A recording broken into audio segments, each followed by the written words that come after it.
to do this project. When Michelle first talked to me, she said she told me the story of her niece and the passing of her niece's mother, and she wanted to create something that inspired women and inspired women to inspire others.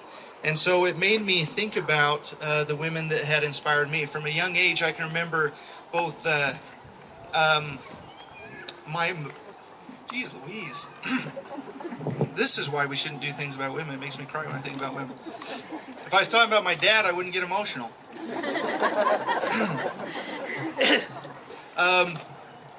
My maternal grandmother and my paternal grandmother both had a great influence on me as a very young child. They always seemed so proud of me, listening to Karen Ashton talk about how she just wanted to be the best grandmother possible. That's how I picture both of my grandmothers. They were just wonderful women. When I'd make a little drawing or something like that, they acted like Leonardo da Vinci had just stepped into their home, and they always made me feel really special, like I had a special talent. And I'm sure that all of my siblings could say the same thing about my grandma and grandpa. There was also other influential women in my life at a young age. I remember my third grade teacher, Mrs. Crawford. I wish she was here to hear this, because she would love to hear this. But I remember we had a project where we had to draw a map from our home to the school. And I drew this map. And I remember later, when my wife's sister was teaching there, I went back to school, and Mrs. Crawford, it had been literally about 20 years since I was a third grader there. And she goes in opens her filing cabinet, and she shows me this map that I had drawn when I was in third grade. And she said, "I saved this because I knew you'd be a famous artist someday, and I wanted it to be my retirement." I hate to disappoint her that it's probably not worth very much, but she was a woman who used her sphere of influence to inspire a third grader to want to achieve things in art. When I was in high school, I had a wonderful art teacher who was a wonderful person, and when she saw that I had more of a gift to do three-dimensional things, she arranged a special trip our senior year to meet some artists down here in Utah. And she just happened to be someone that grew up next to a great sculptor named Blair Buswell. And I went into his studio when I was a senior, and he's working on this beautiful sculpture of Oscar Robertson for the University of Cincinnati. And I'll never forget the feeling I felt when I went into his studio. And that was the first time it ever occurred to me that you could make a living as a professional sculptor, that you could create beautiful three-dimensional figurative objects. And I was really impressed, and I'm just so grateful that that woman used her sphere of influence to inspire a 17-year-old, I don't know what better word to describe me when I was 17, but punk, but to want to achieve great things. And she looked past my immaturity and saw that if I surrounded myself with talented people, that I could get better. I also would like to thank my wife. When I came home from a college class, I was taking a sculpture class up at Rick's College, and I told her, I said, "Honey, I think I'm going to be a sculptor."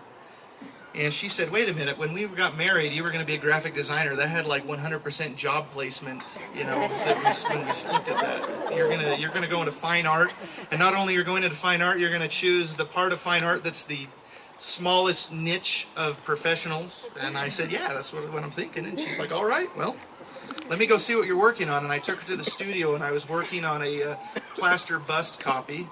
And she looked at what I did, and she said, "I think you can do this." And I'll always appreciate that support she gave me early on. And a couple of years later, when I was on a full scholarship to BYU, and I came home and told her again that I think I'm going to drop out of school because they're not teaching me the things that I want to do. And she said, "Okay, that seems all right."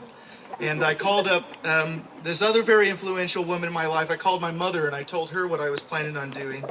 And I think my mother's exact words were, "That's fine. You show them, Ben. You can do this."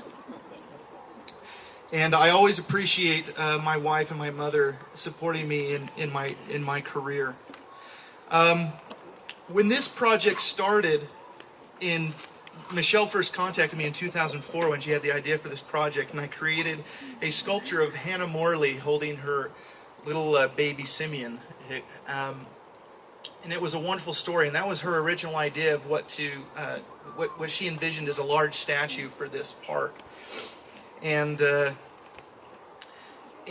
it was a great idea, and as she worked with UVU and they discussed possibilities of creating this park, they decided that they wanted something that wasn't a specific person, but a statue that represented the strength of women and the influence of women, and wasn't specific to someone.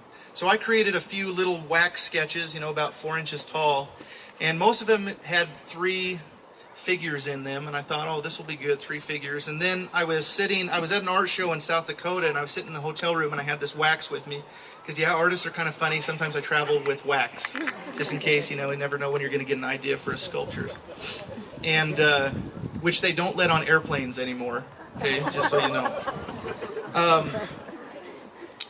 So I created this, I just started adding figures and adding another figure, and pretty soon I'd created this composition with 8 different figures. And I just thought, well, I'll throw this in the pile and see what Tim and Michelle think. And they're looking at all the pieces I did, and they kept going back to this 8-figure composition I did. And I kept thinking to myself, I'm like, that's a really challenging piece. Don't choose that one. Go back to the 3 figures. I think I can handle that. But they kept going back to the 8-figure one, and they said, I think this is where we need to go. And I said, and I'm trying to talk them out of it. I'm like, it's going to be way more expensive. You don't want to go there. I mean, the 3-figure composition is going to be a lot simpler. And they're like, no, this is it. This is the one we need. And once again, people that saw more in me than I saw in myself, they thought this is unique. This will be great. Let's do this one. And I appreciate both Tim and Michelle at that moment really pushing me beyond my comfort zone to create something unique. By the time that was in 2012 when I did the 8-figure composition, and through the years as they raised money, Carrie and I, during all that time, we added 3 boys to the mix in the family, 3 wonderful boys. And by the time she finally called me up and said, okay, we've got the funding, we're going to enlarge this thing and it's going to happen, right about then we found out we were expecting again, and we soon found out that we were having a little girl. And I don't really believe in coincidences. This project became something completely different to me.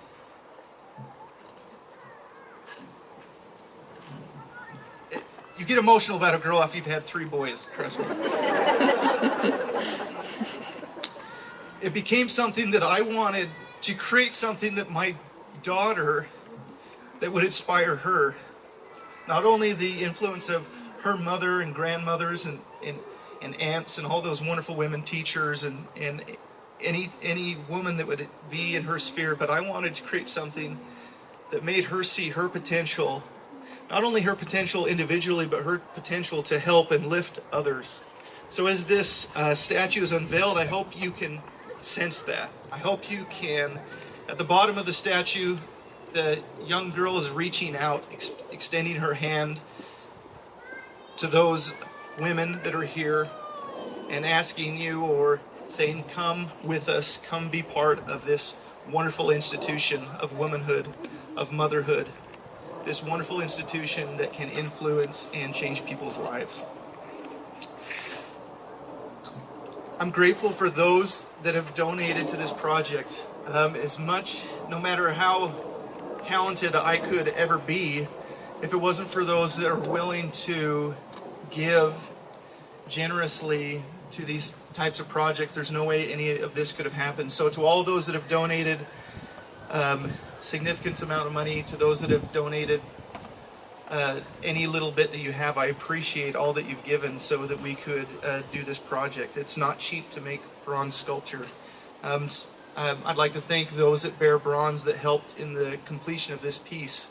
It is very nerve-wracking to be a sculptor and to leave the finished project in the hands of other artisans as they cast your piece. And I really appreciate those that have helped in the process. Bear Bronze down in Springville, they did a wonderful job. I would also like to thank my boys for helping on the project, my 2 oldest boys, and Fritz kind of helped. He mostly showed up when he found out that Dad usually bought him lunch if he came with us. And I'm grateful for their help. I'm grateful for a friend, Troy Hardman, who's helped me with lots of projects, and his part in helping me create the statue and install the finished project. I'd also like to thank Shelley and all those involved with the Utah Women's Walk on the board, those that have come to the studio and given your input and encouragement as I've created this project. Thank you very much for continuing Michelle's vision as she and her husband embarked on their own little journey. I'm sure it's a big journey, but thank you for continuing their vision. I would like to thank those here at Thanksgiving Point, Mike Washburn, and all those that helped. We were supposed to install this Monday. We ended up installing it yesterday at 7 a.m. I'm grateful for those that every day I called and said, can we have one more day? Can we have one more day? I think we might need one more day. That'll be okay. And we waited till the rainiest day that we've had in like 4 months, but we got it in. And I'm grateful for their patience, but also for their help and just their talent in creating such a beautiful place for this sculpture. I'd like to thank my parents.